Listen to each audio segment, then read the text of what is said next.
Hello students, welcome to Don Bosco PU College, Chitradurga. Myself Abdul Wahab, lecturer in biology. In the previous class, we discussed a third chapter in the human physiology called body fluids and circulation. The body fluids like blood and lymph. When come to the blood. The two components are there. One is called as a blood plasma, other called as a nothing but a formed elements. One is called as a blood plasma, another called as a formed elements, as well as a fluid matrix called as a blood plasma and formed elements. So the blood plasma is present 55% in the blood. The blood plasma contains 99% of water and proteins. The major proteins are fibrinogen, then globulin, then albumin. So the fibrinogen is helpful for blood clotting process, and the globulins are helpful for body defense mechanism. Albumins are helpful for osmotic balance. The blood plasma without blood clotting factor is called as a serum. When come to the formed elements, the erythrocytes, leukocytes and platelets are called as a formed elements. They are present nearly 45% total blood. When come to the erythrocytes, erythrocytes are nothing but the RBC or red blood cells. These are present abundant in the blood. The normal count is 5 to 5.5 millions RBC per 1 cubic millimeter of blood. They are formed in red bone marrow and destroyed in spleen. The lifespan is 120 days. The RBCs are without nucleus, biconcave in shape, it having a iron containing protein called hemoglobin or a red color pigment. The healthy individual consists the normal content of hemoglobin is 12 to 16 gram in every 100 ml of blood. The hemoglobin is helpful for transport of respiratory gases. Then when come to the leukocytes, leukocytes are also called white blood cells because the lack of hemoglobin they consist the nucleus. The average number is normal count is 6 to 8,000 leukocyte per 1 cubic millimeter of blood. They are short lived. They contain two categories. One is called as a granulocyte, another called as a agranulocytes. Neutrophils, basophils, eosinophils are granulocytes. Then lymphocytes and monocytes are nothing but the agranulocytes. The neutrophils are present most abundant, that is 60 to 65%. The basophils are least, that is 0.5 to 1%. The neutrophils and monocytes are present 6 to 8%. The neutrophils and monocytes helpful for phagocytic, that is destroy the foreign organism entering into the body. Basophils secrete the histamine, serotonin, heparin, which is involved in inflammatory, that is nothing but the infection reaction. Eosinophils are resist the infection, also associated with the some allergic reactions. Okay, allergic reactions. Then when come to the next one, a B lymphocytes and T lymphocyte. These are the two type of lymphocytes helpful for immune response of the body. Then the platelets are called as thrombocytes. They are produced from megakaryocytes, a special type of cells in the bone marrow. The normal count is 1.5 to 3.5 lakhs of blood platelets in 1 cubic millimeter of blood. So these are helpful in involve the blood coagulation or blood clotting process. Okay, this is the a concept of blood we studied in the previous class. Now we are going to move on the next topic is called as a blood groups. Blood groups. So when come to the human being, the different type of blood group was firstly studied by a scientist called as Carl Landsteiner. Carl Landsteiner. So the blood is look like similar in all different in all human beings, but in the blood there are different type of groups we are going to see. The various type of blood groups is one is called ABO blood group, another is called one is called as A blood group, B blood group, AB blood group, O blood group, and also we study also one more is there RH factor. RH factor. Let us study ABO blood grouping. Okay, ABO blood grouping. ABO group blood grouping is based on presence or absence of antigen. A antigen means a chemical which stimulate the or which can induce the immune response is called as a antigen. So ABO grouping blood grouping is based on presence or absence of surface of the antigen. The two antigens are there on the surface of RBC. That is the antigen A and antigen B. The plasma of different individuals contain two natural antibodies. Antibodies means these are the special type of protein produced in response to antigen. Antigen ge against agi produce agtakantadu antibodies. Okay, antigen means a chemical substance which stimulate the antibody or immune response. So antigen against agi antibody. There are four group of blood groups, or one is A, B, AB and then O. Okay. ಈ table ಅಲ್ಲಿ ನಿಮ್ಗೆ ಕರೆಕ್ಟಾಗಿ ಗೊತ್ತಾಗ್ತಾ ಹೋಗುತ್ತೆ. These are the blood groups A, B and ABO. ಈಗ for example ಯಾವುದೇ ಒಬ್ಬ person blood group A ಇದೆ ಅಂತ ತಿಳ್ಕೊಳ್ಳೋಣ. ಎ ಇತ್ತು ಅಂದರೆ ಅವನಲ್ಲಿ RBC ಸರ್ಫೇಸ್ನಲ್ಲಿ ಯಾವ ಆಂಟಿಜನ್ ಇರುತ್ತೆ ಅಂದರೆ ಎ ಆಂಟಿಜನ್ ಇರುತ್ತೆ. The which antigen present on the surface of RBCs, such antigen name we call as a blood group name. ಯಾವ ಆಂಟಿಜನ್ ಇರುತ್ತೋ ಆ ಆಂಟಿಜನ್ ನೇಮ್ ಬೇಸಿಸ್ ಮೇಲೆ ಬ್ಲಡ್ ಗ್ರೂಪ್ ಹೆಸರು ಕರಿತೀವಿ. ಫಾರ್ ಎಕ್ಸಾಂಪಲ್ RBCs ನಲ್ಲಿ ಆಂಟಿಜನ್ ಎ ಇತ್ತು ಅಂದರೆ ಅವ್ನ ಬ್ಲಡ್ ಗ್ರೂಪ್ ಎ ಇರುತ್ತೆ, ಅವ್ನ ಬ್ಲಡ್ ಗ್ರೂಪ್ ಎ ಅಂತ ಕರಿತೀವಿ. ಹಾಗಾದರೆ ಬ್ಲಡ್ ಪ್ಲಾಸ್ಮಾ ಆ ಪರ್ಸನ್ ಬ್ಲಡ್ ಪ್ಲಾಸ್ಮಾದಲ್ಲಿ ಆಂಟಿಬಾಡಿ ಯಾವ್ದಿರುತ್ತಪ್ಪ ಅಂದರೆ ಬಿ ಇರುತ್ತೆ, ಬಿ ಇರುತ್ತೆ ಅಂತೇಳಿ. ಅದೇ ರೀತಿ ಯಾವುದೇ ಒಬ್ಬ ಪರ್ಸನ್ ಬ್ಲಡ್ ಗ್ರೂಪ್ ಬಿ ಅಂತಂದಾಗ ಅವನಲ್ಲಿ ಆಂಟಿಜನ್ ಯಾವ್ದಿರುತ್ತೆ RBCsನಲ್ಲಿ ಬಿ ಇರುತ್ತೆ. ಅದರ ಎಗೇನ್ಸ್ಟ್ ಆಗಿ ಆಂಟಿಬಾಡಿ ಇನ್ ಪ್ಲಾಸ್ಮಾದಲ್ಲಿ ಯಾವ್ದಿರುತ್ತೆ ಅಂದರೆ ಆಂಟಿಬಾಡಿ ಎ ಇರುತ್ತೆ. ಹಾಗಾದರೆ ಬ್ಲಡ್ ಗ್ರೂಪ್ ಎ ಬಿ ಅಂತಂದರೆ ಈ RBC ಸರ್ಫೇಸ್ನಲ್ಲಿ ಆಂಟಿಜನ್ ಯಾವುದಿರುತ್ತೆ ಎ ಮತ್ತು ಬಿ ಎರಡೂ ಇರುತ್ತೆ. ಅದರ ಎಗೇನ್ಸ್ಟ್ ಆಗಿ ಆಂಟಿಬಾಡಿ ಯಾವ್ದಿರುತ್ತಪ್ಪ ಅಂದರೆ ಯಾವುದೂ ಇರೋದಿಲ್ಲ, ಪ್ಲಾಸ್ಮಾದಲ್ಲಿ ಆಂಟಿಬಾಡೀಸು ಯಾವುದೂ ಇರೋದಿಲ್ಲ. ಬ್ಲಡ್ ಗ್ರೂಪ್ ಓ ಅಂತಂದರೆ ಬ್ಲಡ್ ಗ್ರೂಪ್ ಓ, ಸೊ RBCsನಲ್ಲಿ ಆಂಟಿಜನ್ ಯಾವುದೂ ಇರೋದಿಲ್ಲ, ಹಾಗಾಗಿ ಬ್ಲಡ್ ಗ್ರೂಪ್ ಓ ಅಂತ ಇರ್ತೀವಿ. ಹಾಗಾದರೆ ಆಂಟಿಬಾಡಿ ಯಾವ್ದಿರುತ್ತಪ್ಪ ಅಂದರೆ ಎ ಮತ್ತು ಬಿ ಆಂಟಿಬಾಡಿ ಇರುತ್ತೆ.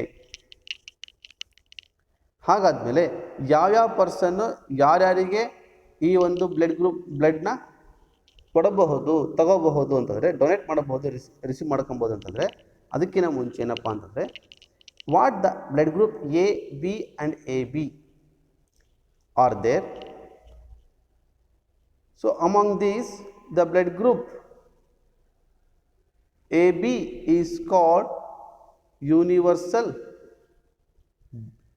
recipient ಅಂತ ಕರಿತೀವಿ, universal recipient. Because blood group AB person can receive the blood from all the blood group like A, B, then O.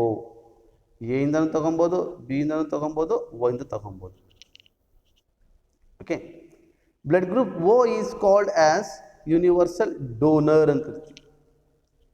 Universal donor because the blood group O can be give the blood to all group of blood. A, B, AB, O ಎಲ್ಲರಿಗೂ ಕೊಡಬಹುದು. Okay, once again, blood group AB is called universal recipient because such blood group able to receive the all group of blood. But AB blood group can be give the blood to only AB blood group. A B blood group ಎಲ್ಲರೂ ತಿಸ್ಕೊತಾನೆ, ಕೊಡೋದು ಮಾತ್ರ A B blood ಗ್ರೂಪಿಗೆ ಮಾತ್ರ ಕೊಡ್ತಾನೆ. Blood group O universal donor ಅಂತ ಕರಿತೀವಿ. The blood group O can donate the blood all group of blood A B O ಎಲ್ಲರೂ ಕೊಡ್ಬೋದು. ಬಟ್ ರಿಸೀವ್ ಮಾಡ್ಕೊಬೇಕಾದ್ರೆ ಓನ್ಲಿ ಬ್ಲಡ್ ಗ್ರೂಪ್ ಓ ಇಂದ ಮಾತ್ರ ತೊಗೊಬೇಕಾಗುತ್ತೆ. ಓಕೆ, ಇಲ್ಲಿ ನೋಡ್ರಿ, ಎ ಬ್ಲಡ್ ಗ್ರೂಪ್ ಯಾರ್ಯಾರಿಗೆ ಕೊಡ್ಬೋದು? ಎ ಬ್ಲಡ್ ಗ್ರೂಪು ಎ ಕೊಡ್ಬೋದು, ಓ ಕೊಡ್ಬೋದು. ಓಕೆ. ಬಿ ಬ್ಲಡ್ ಗ್ರೂಪ್ ಯಾರ್ಯಾರಿಗೆ ಕೊಡ್ಬೋದು? ಬಿ ಕೊಡ್ಬೋದು, ಓ ಕೊಡ್ಬೋದು. ಎ ಬಿ ಬ್ಲಡ್ ಗ್ರೂಪ್ ಯಾರ್ಯಾರಿಗೆ ಕೊಡ್ಬೋದು? ಎ ಬಿ ಕೊಡ್ಬೋದು, ಎ ಕೊಡ್ಬೋದು, ಬಿ ಕೊಡ್ಬೋದು. ಓಕೆ. ಯಾರಿಗೆ? A B blood group. So donors group ಅಂತ ಕರಿತಾ ಹೋಗ್ತೀವಿ. Okay. C A blood group ಯಾರು ಕೊಡ್ಬೋದು? ಎ ಬ್ಲಡ್ ಗ್ರೂಪು ಮತ್ತು ಓ ಬ್ಲಡ್ ಗ್ರೂಪು ಎ ಗ್ರೂಪಿಗೆ ಕೊಡಬಹುದು. ಬಿ ಬ್ಲಡ್ ಗ್ರೂಪಿಗೆ ಬಿ ಕೊಡಬಹುದು, ಓನೂ ಕೊಡಬಹುದು. ಎ ಬಿಗೆ ಎ ಬಿನೂ ಕೊಡಬಹುದು, ಏನೂ ಕೊಡಬಹುದು, ಬಿನೂ ಕೊಡಬಹುದು ಮತ್ತು ಓನೂ ಕೊಡಬಹುದು. ಓಗೆ ಓ ಮಾತ್ರ ಕೊಡಬೇಕು. ಓಕೆ. ಸಿ ಒನ್ಸ್ ಅಗೇನ್ ನಾನು ಕ್ಲಿಯರಾಗಿ ಹೇಳ್ತಾ ಹೋಗ್ತೀನಿ. ಓಕೆ, ಯಾರ್ಯಾರಿಗೆ ಕೊಡ್ಬೋದು ಅಂತೇಳಿ. ಎ ಬ್ಲಡ್ ಗ್ರೂಪಿಗೆ ಯಾರು ಕೊಡ್ಬೋದು ಅಂದರೆ ಎ ಬ್ಲಡ್ ಗ್ರೂಪಿಗೆ ಎ ಕೊಡಬಹುದು, ಓ ಕೊಡಬಹುದು. ಓಕೆ. ಬಿ ಬ್ಲಡ್ ಗ್ರೂಪಿಗೆ ಬಿ ಬ್ಲಡ್ ಗ್ರೂಪ್ ಕೊಡಬಹುದು, ಓ ಬ್ಲಡ್ ಗ್ರೂಪ್ ಕೊಡಬಹುದು. ಎ ಬಿಗೆ ಯಾರ್ಯಾರು ಕೊಡಬಹುದು? ಎ ಬಿನೂ ಕೊಡಬಹುದು, ಏನೂ ಕೊಡಬಹುದು, ಬಿನೂ ಕೊಡಬಹುದು, ಓನೂ ಕೊಡಬಹುದು. ಓ ಬ್ಲಡ್ ಗ್ರೂಪಿಗೆ ಓ ಮಾತ್ರ ಕೊಡಬಹುದು. ಇಲ್ಲಿ ನೋಡಲಿ, ಎ ಬಿಗೆ ಎ ಬಿನೂ ಕೊಡಬಹುದು, ಏನೂ ಕೊಡಬಹುದು, ಬಿನೂ ಕೊಡಬಹುದು, ಓ. ಹಾಗಾಗಿ ನಾವು ಬ್ಲಡ್ ಗ್ರೂಪ್ ಎ ಬಿಗೆ ಏನು ಕರಿತೀವಿ? ಯೂನಿವರ್ಸಲ್ ರೆಸಿಪಿಯೆಂಟ್ ಅಂತ ಕರಿತೀವಿ. ಹಾಗಾದರೆ ಬ್ಲಡ್ ಗ್ರೂಪ್ ಓ ಯಾರ್ಯಾರಿಗೆ ಕೊಡಬಹುದು? ಎಗೂ ಕೊಡಬಹುದು, ಬಿಗೂ ಕೊಡಬಹುದು, ಎ ಬಿಗೂ ಕೊಡಬಹುದು, ಓಗೂ ಕೊಡಬಹುದು. ಹಾಗಾಗಿ ಏನು ಕರಿತೀವಿ ನಾವು? ಯೂನಿವರ್ಸಲ್ ಡೋನರ್ ಅಂತ ಕರಿತಾ ಹೋಗ್ತೀವಿ. ಅದನ್ನು ಬ್ಲಡ್ ಗ್ರೂಪ್ ಓನ. One thing, blood group A ಪರ್ಸನ್ದು ಬ್ಲಡ್ ಗ್ರೂಪ್ ಬಿ ಪರ್ಸನಿಗೆ ಬ್ಲಡ್ ಕೊಟ್ಟರೆ ಏನಾಗುತ್ತೆ ಅಂತ ಹಿಂಗೆ ಬರ್ತಾ ಬ್ಲಡ್ ಕ್ಲಾಟ್ ಆಗಿ ಸತ್ತೋಗ್ತಾರೆ. ಬ್ಲಡ್ ಕ್ಲಾಟ್ ಆಗ್ತಕ್ಕಂಥ ಅಲ್ಲ ಏನಾಗುತ್ತೆ? ಪ್ರಾಬ್ಲಮ್ಸ್ ಆಫ್ ಕ್ಲಂಪಿಂಗ್, ನಥಿಂಗ್ ಬರ್ತಾ destruction of R B C ಏನಾಗುತ್ತೆ? ಡಿಸ್ಟ್ರಾಕ್ಟ್ ಆಗ್ತಾ ಹೋಗುತ್ತೆ, ಆಕ್ಸಿಜನ್ ಕಡಿಮೆ ಆಗ್ತಾ ಹೋಗುತ್ತೆ. ಹಾಗಾಗಿ ಸಾಯ್ತಕ್ಕಂಥ ಚಾನ್ಸಸ್ ಬಹಳ ಇರ್ತಕ್ಕಂಥದ್ದು ನಾವು ನೋಡ್ತಾ ಹೋಗ್ತೀವಿ. ನೋಡಿರಿ, ನಾನು ಅವಾಗ ಹೇಳ್ದಂಗೆ nothing but A B O blood group ಏನು ಕರಿತೀವಿ ನಾವು? ನಥಿಂಗ್ ಬರ್ದ ಯೂನಿವರ್ಸಲ್ ಡೋನರ್ ಅಂತ ಕರಿತೀವಿ. ಎ ಬಿ ಬ್ಲಡ್ ಗ್ರೂಪ್ ಏನು ಕರಿತೀವಿ? ನಥಿಂಗ್ ಬರ್ದ ಯೂನಿವರ್ಸಲ್ ರೆಸಿಪಿಯೆಂಟ್ ಅಂತೇಳಿ ಕರಿತಾ ಹೋಗ್ತೀವಿ. ನೆಕ್ಸ್ಟ್ ಇನ್ನೊಂದು ಬರುತ್ತೆ, ಆರ್ ಎಚ್ ಗ್ರೂಪಿಂಗ್ ಅಂತ ಕರಿತೀವಿ. ಓಕೆ, ಆರ್ ಎಚ್ ಗ್ರೂಪಿಂಗ್ ಅಂತೇಳಿ ಕರಿತಾ ಹೋಗ್ತೀವಿ. ಏನು ಆರ್ ಎಚ್ ಗ್ರೂಪಿಂಗ್ ಅಂತ ಕರಿತೀವಿ? ಈಗ ಫಾರ್ ಎಕ್ಸಾಂಪಲ್, ನಾವು ಯಾರದೇ ಒಬ್ಬ blood group A blood group ಅಂತ ಕರಿತೀವ. ಓಕೆ, ಜೊತೆಗೆ ಎ ಪಾಸಿಟಿವ್, ಎ ನೆಗೆಟಿವ್ ಅಂತ ಕರಿತಾ ಹೋಗ್ತೀವಿ. ಈ ಏನು ಪಾಸಿಟಿವ್ ನೆಗೆಟಿವ್ ಏನು ಈ ಸೈನ್ಸ್ ಇಂಡಿಕೇಟ್ ಮಾಡ್ತಾವಪ್ಪ ಅಂದರೆ ನಥಿಂಗ್ ಬರ್ತಾ ಆರ್ ಎಚ್ ಫ್ಯಾಕ್ಟರ್ನ ರೆಪ್ರೆಸೆಂಟ್ ಮಾಡ್ತಕ್ಕಂಥದ್ದು. ಆರ್ ಎಚ್ ಫ್ಯಾಕ್ಟರ್ ಅಂತಂದರೆ ಏನು? ರೀಸಸ್ ಮಂಕಿ ಫ್ಯಾಕ್ಟರ್ ಅಂತ ಕರಿತಾ ಹೋಗ್ತೀವಿ. Okay, so it is A one more type of antigen. A ಮತ್ತು ಬಿ ಆ್ಯಂಟಿಜನ್ ಬಿಟ್ಟು ಇನ್ನೊಂದು ಆ್ಯಂಟಿಜನ್ ಇರುತ್ತೆ ಅಂತ ಬರ್ತಾ ಅದು RH ಆ್ಯಂಟಿಜನ್ ಅಂತ ಕರಿತೀವಿ. Specially present in the rhesus monkey. So ಹಾಗಾಗಿ ನಾನು ಕರಿತೀವಿ RH ಆ್ಯಂಟಿಜನ್ ಕರಿತಾ ಹೋಗ್ತೀವಿ. ಎಲ್ಲಿರುತ್ತಪ್ಪ ಅಂದರೆ surface of RBCs. Okay, RBC ಸರ್ಫೇಸ್ನಲ್ಲಿ ಎ ಆರ್ ಬಿ ಜೊತೆಗೆ RH ಆ್ಯಂಟಿಜನ್ ಇತ್ತು ಅಂತಂದರೆ ಅದಕ್ಕೇನು ಕರಿತೀವಿ RH ಪಾಸಿಟಿವ್ ಪರ್ಸನ್ ಅಂತ ಕರಿತಾ ಹೋಗ್ತೀವಿ. RH ಪಾಸಿಟಿವ್ ಬ್ಲಡ್ ಅಂತ ಕರಿತೀವಿ. ಈ ಫಾರ್ ಎಕ್ಸಾಂಪಲ್ ಎ ಪಾಸಿಟಿವ್ ಅಂತ ಹೇಳಿದೆ ನಾನು. ಎ ಪಾಸಿಟಿವ್ ಅಂತಂದರೆ ಅಂದರೆ RBC ಸರ್ಫೇಸ್ನಲ್ಲಿ ಎ ಆ್ಯಂಟಿಜನ್ ಇದೆ ಜೊತೆಗೆ RH ಆ್ಯಂಟಿಜನ್ ಇದೆ. ಹಾಗಾಗಿ ನಾವು ಆ ಬ್ಲಡ್ ಗ್ರೂಪ್ನ ಎ ಪಾಸಿಟಿವ್ ಅಂತ ಕರಿತೀವಿ. ಅಕಸ್ಮಾತ್ RBC ಸರ್ಫೇಸ್ನಲ್ಲಿ ಎ ಆ್ಯಂಟಿಜನ್ ಇದೆ RH ಆ್ಯಂಟಿಜನ್ ಇಲ್ಲ ಅಂತಂದರೆ ಎ ನೆಗೆಟಿವ್ ಬ್ಲಡ್ ಅಂತ ಕರಿತಾ ಹೋಗ್ತೀವಿ. RH ಆ್ಯಂಟಿಜನ್ ಇಲ್ಲ ಅಂತಂದರೆ ಅದನ್ನು ಎ ನೆಗೆಟಿವ್ ಬ್ಲಡ್ ಅಂತ ಕರಿತಾ ಹೋಗ್ತೀವಿ. ಓಕೆ, ಸೊ ಈ ರೀತಿ ಪಾಸಿಟಿವ್ ನೆಗೆಟಿವ್ ಅಂತ ನಾವು ಇಲ್ಲಿ ಡಿಫ್ರೆನ್ಷಿಯೇಟ್ ಮಾಡ್ತಕ್ಕಂಥದ್ದು. ಓಕೆನಾ. And RH negative person if exposed to the RH positive blood will form specific antigen against the RH antigen. Therefore, RH group should also be matched before the transfusion. ನೋಡ್ರಿ, RH negative, ಈಗ A positive blood, A negative blood. A positive blood A negative ಬ್ಲಡ್ಗೆ blood transfer ಮಾಡೋಕ್ಕೆ ಆಗೋದಿಲ್ಲ. First time transfer ಮಾಡ್ಬೋದು, second time transfer ಮಾಡೋಕ್ಕೆ ಆಗೋದಿಲ್ಲ. ಮಾಡಿದ್ರೆ ಏನಾಗುತ್ತೆ, ಮತ್ತೆ ಬ್ಲಡ್ ಕ್ಲಂಪ್ ಆಗುತ್ತೆ. ಯಾಕಪ್ಪ ಅಂದರೆ ಇಲ್ಲಿ RH ಪಾಸಿಟಿವ್ ಬ್ಲಡ್ ಒಳಗಡೆ ಒಂದು ಎಕ್ಸ್ಟ್ರಾ ಆ್ಯಂಟಿಜನ್ ಇರುತ್ತೆ, RH ನೆಗೆಟಿವ್ ಒಳಗಡೆ ಆ್ಯಂಟಿಜನ್ ಇರೋದಿಲ್ಲ. ಅದರ ಎಗೇನ್ಸ್ಟ್ ಆಗು ಸಮೇತ RH ಆ್ಯಂಟಿಬಾಡೀಸ್ ಇರ್ತವೆ. ಹಾಗಾಗಿ ಬ್ಲಡ್ ಕ್ಲಂಪ್ ಆಗಲಿಕ್ಕೆ ಜಾಸ್ತಿ ಚಾನ್ಸಸ್ ಇರುತ್ತೆ. ಹಾಗಾಗಿ ನಾವು ಟ್ರಾನ್ಸ್ಫ್ಯೂಷನ್ ಮಾಡೋಕ್ಕೆ ಆಗೋದಿಲ್ಲ. ಓಕೆ, ಸೊ ಇದನ್ನು ಒಂದು ಸ್ಪೆಷಲ್ ಕೇಸಾಗಿ ನೋಡ್ತಾ ಹೋಗ್ತೀವಿ. ದಟ್ ಇಸ್ ಕಾಲ್ಡ್ RH ಇನ್ಕಂಪಿಟಬಿಲಿಟಿ ಅಂತ ಕರಿತೀವಿ, ಮಿಸ್ ಮ್ಯಾಚಿಂಗ್ ಅಂತ ಕರಿತೀವಿ. ಎಲ್ಲಿ ನೋಡ್ತೀವಪ್ಪ ಅಂದರೆ RH negative blood of pregnant mother with RH positive blood of foetus. Blood of foetus ಅಂತ. ಓಕೆ, ಫೀಟಸ್ ಅಂದರೆ ಕಟಿಂಗ್ ಮಾಡಿದ ಮಗು ಅಂತ ಹೇಳ್ತೀವಿ. ಎಲ್ಲಿ ಪ್ರೆಗ್ನೆಂಟ್ ವುಮೆನ್ ಒಳಗಡೆ. RH antigen of the fetus does not get exposed to the RH negative blood of mother in the first pregnancy as the two bloods are well separated by placenta. ಅಂದರೆ RH negative blood ಇರ್ತಕ್ಕಂಥ mother, RH positive ಇರ್ತಕ್ಕಂಥ RH negative ಇರ್ತಕ್ಕಂಥ mother ಅಕಸ್ಮಾತ್ RH positive ಇರ್ತಕ್ಕಂಥ ಮಗುನ ತನ್ನ ಹೊಟ್ಟೆ ಒಳಗಡೆ ಇಟ್ಕೊಂತಪ್ಪ ಅಂತಂದರೆ ಅವಾಗ ಏನಾಗುತ್ತೆ ಅಂದರೆ ಫಸ್ಟ್ ಡೆಲಿವರಿ ಒಳಗಡೆ ಏನೂ ಆಗೋದಿಲ್ಲ. The bloods are separated by placenta. Placenta organic connection ಕರಿತೀವಿ, ಸಪರೇಟ್.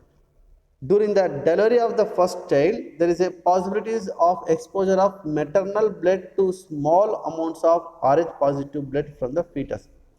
ಸೊ ಮೊದಲನೇ ಡೆಲಿವರಿ, ಮೊದಲನೇ ಮಗು ಏನೂ ಆಗೋದಿಲ್ಲ. ಬಟ್ ಸೆಕೆಂಡ್ ಡೆಲಿವರಿನಲ್ಲಾಗುತ್ತೆ ಆ ತಾಯಿ ಬಾಡಿ ಒಳಗಡೆ ಆ RH ಪಾಸಿಟಿವ್ ಇರ್ತಕ್ಕಂಥ ಬ್ಲಡ್ ಹಾಗೆ ಉಳ್ಕೊಳ್ಳುತ್ತೆ ಅಲ್ಲಿ ಸ್ವಲ್ಪ. ಸೆಕೆಂಡ್ ಡೆಲಿವರಿ, ಸೆಕೆಂಡ್ ಪ್ರೆಗ್ನೆಂಟ್ ಆದಾಗ ಆ RH ಪಾಸಿಟಿವ್ ಏನಾಗುತ್ತೆ, RH ಪಾಸಿಟಿವ್ ಎಗೇನ್ಸ್ಟ್ ಆಗಿ ಆ್ಯಂಟಿಬಾಡೀಸ್ನ ಪ್ರೊಡ್ಯೂಸ್ ಮಾಡ್ತಾ ಹೋಗುತ್ತೆ. ಆವಾಗ ಸೆಕೆಂಡ್ ಡೆಲಿವರಿಗೆ ಮಗು ತಾಯಿ ಹೊಟ್ಟೆ ಒಳಗಡೆ ಸಾಯ್ತಕ್ಕಂಥದ್ದನ್ನ ನೋಡ್ತೀವಿ. ಅದಕ್ಕೆ ಏನು ಕರಿತೀವಪ್ಪ ಅಂತಂದರೆ nothing but what happens in such cases the mother start preparing antibodies against the antigen in her blood.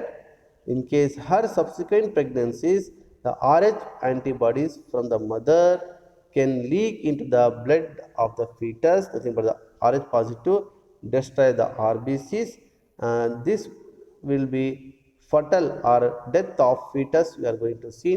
That is called as a erythroblastosis fetalis ಅಂತ ಕರಿತೀವಿ. ಅಂದರೆ ಅಲ್ಲಿ ಅನೇಮಿಯಾ ಅಂತ ಕರಿತೀವಿ. ಅನೇಮಿಯಾ ನಥಿಂಗ್ ಬರ್ತಾ WBC ಸೆಲ್ಸು ಡಿಸ್ಟ್ರಕ್ಟ್ ಆಗ್ತಕ್ಕಂಥದ್ದು ಏನು ಕರಿತೀವಿ, ಅನೇಮಿಯಾ ಅಂತೇಳಿ ಕರಿತಾ ಹೋಗ್ತೀವಿ. ಅದನ್ನು ಕರಿತೀವಿ ಏನು, ಎರಿಥ್ರೋಬ್ಲಾಸ್ಟೋಸಿಸ್ ಫೀಟಲ್. ಇದು RH ಫ್ಯಾಕ್ಟರ್ ಆಗ್ತಕ್ಕಂಥ ಒಂದು ಎಫೆಕ್ಟ್. ಸೊ ಹಾಗಾದರೆ ಅಂಥ ಟೈಮ್ನಾಗ ಏನು ಮಾಡ್ತೀವಿ, ಇದನ್ನು ಅವಾಯ್ಡ್ ಮಾಡಲಿಕ್ಕೆ RH ನೆಗೆಟಿವ್ ಏನು ಮಾಡ್ತೀವಿ ಮದರಿಗೆ ಅಂಥ ಕಂಡೀಷನ್ ಡೆಲಿವರಿ ಆಗೋಕ್ಕಿಂತ ಮುಂಚೆ ಏನು ಮಾಡ್ತೀವಿ, ಆ ಒಂದು ಇಂಜೆಕ್ಷನ್ಸ್ ನಾವು ಕೊಟ್ಬಿಡ್ತೀವಿ. ಆರ್ ಎಚ್ ರೂ ಗ್ಯಾಮ್ ಅಂತ ಒಂದು ಇಂಜೆಕ್ಷನ್ ಬರುತ್ತೆ. ಆ ಇಮಿಡಿಯೇಟ್ ಆಗಿ ಏನು ಕೊಟ್ಟಾಗ ಏನು ಮಾಡ್ತೀವಿ ನಾವು ಅದು ಸರಿ ಹೋಗ್ತಕ್ಕಂಥ ಬರ್ತೀವಿ. ಇದು ಆರ್ ಎಚ್ ಫ್ಯಾಕ್ಟರ್ ಅಂತ ಕರೀತಾ ಹೋಗ್ತೀವಿ. So very simple, R H factor ಬಗ್ಗೆ erythroblastosis fetalis for example, mother R H negative blood ಇರುತ್ತೆ. For example father R H positive blood ಇರುತ್ತೆ. ಆರ್ ಎಚ್ ಪಾಸಿಟಿವ್ ಬ್ಲಡ್ ಇರುತ್ತೆ. ಸೊ ನೆಕ್ಸ್ಟ್ ಚಿಲ್ಡ್ರನ್ಸ್ನಲ್ಲಿ ಅಕಸ್ಮಾತ್ first ಪ್ರೆಗ್ನೆನ್ಸಿಯಲ್ಲಿ ಮಗುವಲ್ಲಿ ಆರ್ ಎಚ್ ಪಾಸಿಟಿವ್ ಬ್ಲಡ್ ಬಂತು ಅಂತಂದಾಗ ಅದರಲ್ಲಿ ಸ್ವಲ್ಪ ಬ್ಲಡ್ಡು ಮದರ್ ಬಾಡಿ ಒಳಗಡೆ ಹಾಗೆ ಉಳ್ಕೊಂಡ್ಬಿಡುತ್ತೆ. ಬಟ್ ಫಸ್ಟ್ ಪ್ರೆಗ್ನೆನ್ಸಿ ಆ ಫಸ್ಟ್ ಮಗು ಹೆಲ್ತಿಯಾಗಿರುತ್ತೆ. ಸೆಕೆಂಡ್ ಅದೇ ಮದರು ಸೆಕೆಂಡ್ ಡೆಲಿವರಿ ಟೈಮಲ್ಲಿ ಪ್ರೆಗ್ನೆಂಟ್ ಟೈಮಲ್ಲಿ ಏನಾಗುತ್ತೆ ಆವಾಗ ಫೀಟಸ್ ಆ ಮಗು ಆ ಮದರ್ ಬಾಡಿ ಒಳಗಡೆ ಇದ್ದಾಗ ಆರ್ ಎಚ್ ಪಾಸಿಟಿವ್ ಬ್ಲಡ್ ಏನಾಗುತ್ತೆ ಲೀಕ್ ಆಗಿ ಆ ಎರಡನೇ ಮಗು ಅಂದರೆ ಎರಡನೇ ಪ್ರೆಗ್ನೆಂಟ್ ಟೈಮ್ನಲ್ಲಿ ಎರಡನೇ ಮಗು ಒಳಗಡೆ ಹೋಗ್ತಾ ಇರುತ್ತೆ. ಆವಾಗ ಏನಾಗುತ್ತೆ ಅಕಸ್ಮಾತ್ ಮಗುವಲ್ಲಿ R H positive R H negative blood ಇತ್ತಂದರೆ ಆ ಲೀಕ್ ಆಗ್ತಕ್ಕಂಥ ಬ್ಲಡ್ ಯಾವುದು R H positive. R H positive R H negative blood ಏನಾಗುತ್ತೆ ಒಂದಕ್ಕೊಂದು ಲೀಕ್ ಸೇರ್ಕೊಂಡ್ಬಿಟ್ಟು ಏನಾಗುತ್ತೆ ಬ್ಲಡ್ ಕ್ಲಂಪ್ ಆಗುತ್ತೆ. ಕ್ಲಂಪ್ ಆಗಿ ಮಗು ಹೊಟ್ಟೆ ಒಳಗಡೆ ಸತ್ತೋಗುತ್ತೆ. ಅದಕ್ಕೆ ಅಂತ ಹೇಳ್ತೀವಿ ಎರಿಥ್ರೋಬ್ಲಾಸ್ಟೋಸಿಸ್ ಫೀಟಾಲಿಸ್ ಅಂತ ಕರೀತಾ ಹೋಗ್ತೀವಿ. ಸೊ ಇದಕ್ಕೆ ಜಾಂಡಿಸು ಬರ್ತಕ್ಕಂಥ ನೋಡ್ತೀವಿ. ಅನೇಮಿಯಾ ಅಂದರೆ nothing but the destruction of RBCs ಆಗ್ತಾ ನೋಡ್ತೀವಿ, ಒಂದ್ಸರಿ ಬರ್ತಕ್ಕಂಥ ನೋಡ್ತೀವಿ, ಅಥವಾ ಮಗು ಸಾಯ್ತಕ್ಕಂಥ ಸಮೇತ ನಾವು ನೋಡ್ತಾ ಹೋಗ್ತೀವಿ. ಸೊ ಇಂಥ ಕಂಡೀಷನ್ ಏನು ಮಾಡ್ತೀವಿ ನಾವು ಗೊತ್ತಾದಾಗ ಡಾಕ್ಟರ್ಸ್ ಏನು ಮಾಡ್ತಾರೆ ಡೆಲಿವರಿ ಆಗೋಕ್ಕಿಂತ ಮುಂಚೆನೇ ಸೊ ಆ ಮಗುಗೆ ಏನು ಮಾಡ್ತೀವಿ ರೂ ಗ್ಯಾಮ್ ಅಂತ ಒಂದು ಇಂಜೆಕ್ಷನ್ ಬರುತ್ತೆ. ಆ ಇಂಜೆಕ್ಷನ್ನ ಪ್ರಿಫರ್ ಮಾಡಿ ಕೊಡ್ತಾ ಹೋಗ್ತೀವಿ. ಅವಾಗೇನಾಗುತ್ತೆ ಆ ಆ್ಯಂಟಿಬಾಡೀಸ್ ಏನು ಮಾಡುತ್ತೆ ಸೊ ಆ ಆ್ಯಂಟಿಬಾಡೀಸ್ ಏನು ಮಾಡುತ್ತೆ ಅದನ್ನು ಆರ್ ಬಿ ಸಿಸ್ನಲ್ಲಿ ಏನಾಗುತ್ತೆ ಪ್ರಿವೆಂಟ್ ಮಾಡ್ತಕ್ಕಂಥದ್ದು ನಾವು ನೋಡ್ತಾ ಹೋಗ್ತೀವಿ. ಓಕೆ, ನೆಕ್ಸ್ಟ್ ಕ್ಲಾಸಲ್ಲಿ ನೋಡೋಣ ನಾವು ಕೋಯಾಗುಲೇಷನ್ ಆಫ್ ಬ್ಲಡ್ ಯಾವ ರೀತಿ ಕ್ಲಾಟ್ ಆಗುತ್ತೆ ಅನ್ನೋ ಕಾನ್ಸೆಪ್ಟನ್ನ ನಾವು ನೋಡ್ತಾ ಹೋಗೋಣ. Thank you.